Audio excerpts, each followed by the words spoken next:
Hello everyone. आज की इस वीडियो में हम डिस्कस करेंगे एचपी सेक्रेटरीट क्लर्क के पॉइंट ऑफ व्यू से कुछ इंपॉर्टेंट क्वेश्चंस जो मेनली हिस्ट्री के क्वेश्चंस होंगे। तो ये फ्रेंड्स, ये क्वेश्चंस आपको एचपी सेक्रेटरीट क्लर्क में काफ़ी इंपॉर्टेंट साबित होंगे। तो फ्रेंड्स, ये जितने भी क्वेश्चंस के मैं आपको आंसर बताऊंगा, ये फाइनल आंसर की के अकॉर्डिंग बताऊंगा जो एचपीएसएससी ने जारी की थी। ये प्रीवियस एग्ज़ाम में एचपी सेक्रेटरीट क्लर्क के एग्ज़ाम में ये क्वेश्चंस पूछे गए थे।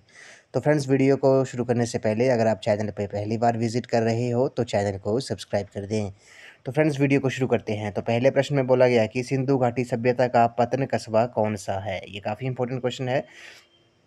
विच is the port town of Indus valley civilization. तो सिंधु घाटी सभ्यता का जो पतन कस्बा कौन सा है, ये आपका लोथल है। ऑप्शन नंबर बी इस क्वेश्चन का करेक्ट आंसर है। लोथल जो है इस क्वेश्चन का राइट आंसर है। और ये लोथल आपको अगर आपसे पूछा है कि लोथल जो है वो प्रेजेंट में कहाँ पर पड़ता है, तो ये आपका गुजरात स्टेट में पड़ता है। कहाँ पड़ता है? गुजरात स्टेट में ये पड़ता है। नेक्स्ट क्वेश्चन है, महावीर के अनुयायियों को दिया गया मूल नाम था। ये काफ़ी इंपॉर्टेंट क्वेश्चन है। The original name given to the follower of Mahavir was. तो महावीर के अनुयायियों को दिया गया मूल नाम क्या था? ये मूल नाम था। इस क्वेश्चन का जो राइट आंसर है वो आपका ऑप्शन नंबर बी है। निर्ग्रंथ जो है वो इस क्वेश्चन का राइट आंसर है। ये महावीर के अनुयायियों को दिया गया मूल नाम था। अगले प्रश्न पे चलते हैं। इसमें बोला गया है कि इतिहास में ज्ञात शाही मौर्य वंशावली का अंतिम सम्राट कौन था। ये काफ़ी इंपॉर्टेंट क्वेश्चन है। The last king known to history of the line of imperial Mauryas. तो इस क्वेश्चन का जो करेक्ट आंसर है वो आपका ऑप्शन नंबर ए है। बृहद्रथ जो है वो इस क्वेश्चन का राइट आंसर है। इतिहास में ज्ञात शाही मौर्य वंशावली का अंतिम सम्राट कौन था? ये बृहद्रथ था।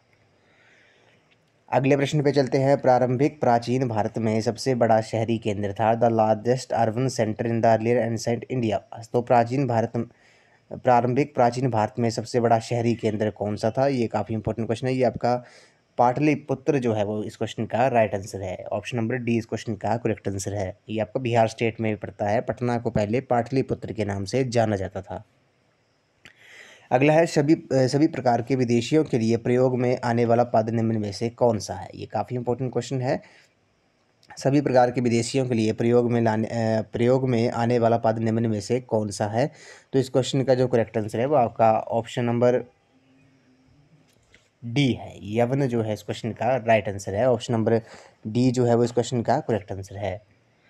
अगला प्रश्न है, नवनीत कम संबंधित था। तो नवनीत कम संबंधित था, ये किससे संबंधित था? ये आपका चिकित्सा से संबंधित था। ऑप्शन नंबर डी इस क्वेश्चन का करेक्ट आंसर है।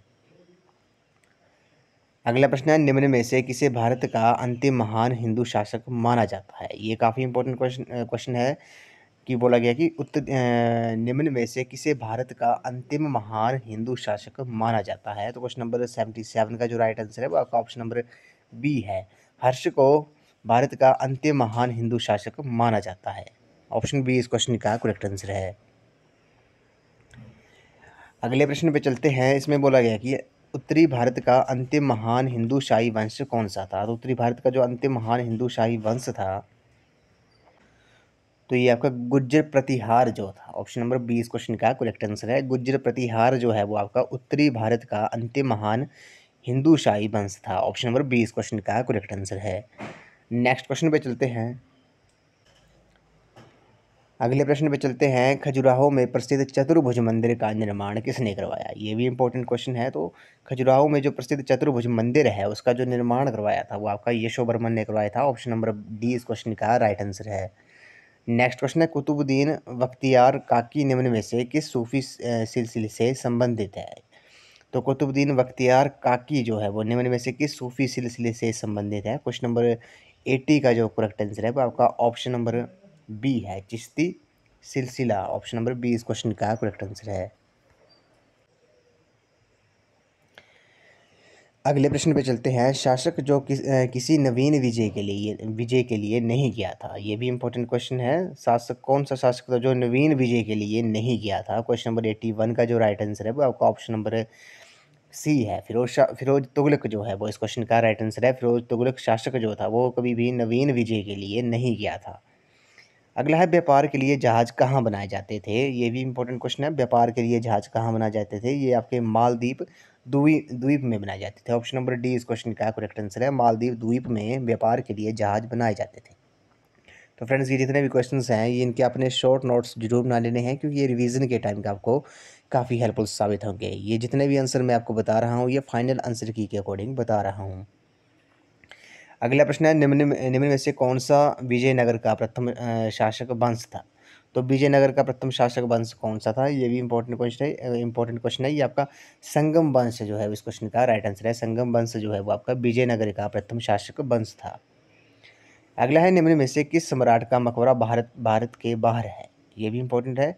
किस सम्राट का जो मकबरा है वो भारत से बाहर है? तो इस क्वेश्चन का जो राइट आंसर है वो आपका ऑप्शन नंबर डी है। जहांगीर का जो मकबरा है वो भारत के बाहर है।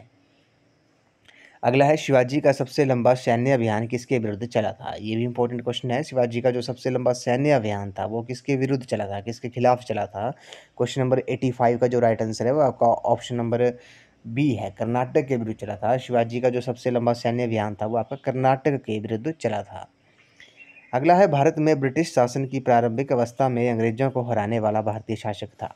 तो भारत में ब्रिटिश शासन की प्रारंभिक अवस्था में अंग्रेजों को हराने वाला भारतीय शासक कौन था? क्वेश्चन नंबर 86 का जो राइट आंसर है वो आपका ऑप्शन नंबर बी है, हैदर अली जो है इस क्वेश्चन का राइट आंसर है। हैदर अली ने भारत में ब्रिटिश शासन की प्रारंभिक अवस्था में अंग्रेजों को हराने वाला वो पहला भारतीय शासक था। कौन? हैदर अली। अगला है, किसने स्वयं को बहादुर शाह का गवर्नर घोषित किया था?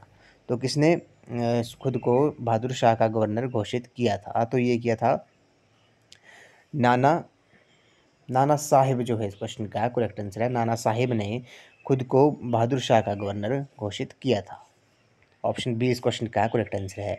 अगला है, भारतीय राष्ट्रीय कांग्रेस की अध्यक्षता करने वाला प्रथम राष्ट्रवादी नेता कौन था? ये भी इंपॉर्टेंट क्वेश्चन है। तो भारतीय राष्ट्रीय कांग्रेस की अध्यक्षता करने वाला जो प्रथम राष्ट्रवादी नेता था वो कौन थे? वो आपके WC बनर्जी थे। कौन थे? WC बनर्जी जो थे वो भारतीय राष्ट्रीय कांग्रेस की अध्यक्षता करने वाले प्रथम राष्ट्रवादी नेता थे। ऑप्शन नंबर डी इस क्वेश्चन का करेक्ट आंसर है।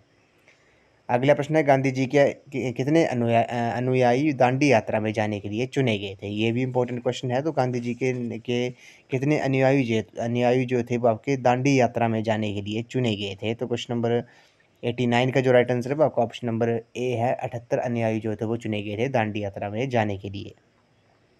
इस वीडियो को लास्ट क्वेश्चन है, कांग्रेस के किस अधिवेशन के बाद मोहम्मद अली जिन्ना ने कांग्रेस छोड़ दी थी?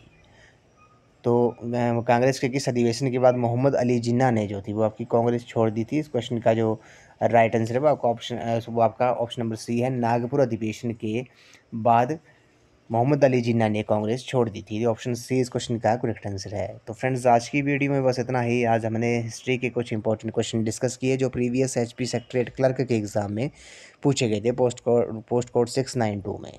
तो फ्रेंड्स, आई होप आपको वीडियो पसंद आई होगी। तो वीडियो को लाइक शेयर एंड सब्सक्राइब जरूर कर दें। तो थैंक यू फ्रेंड्स।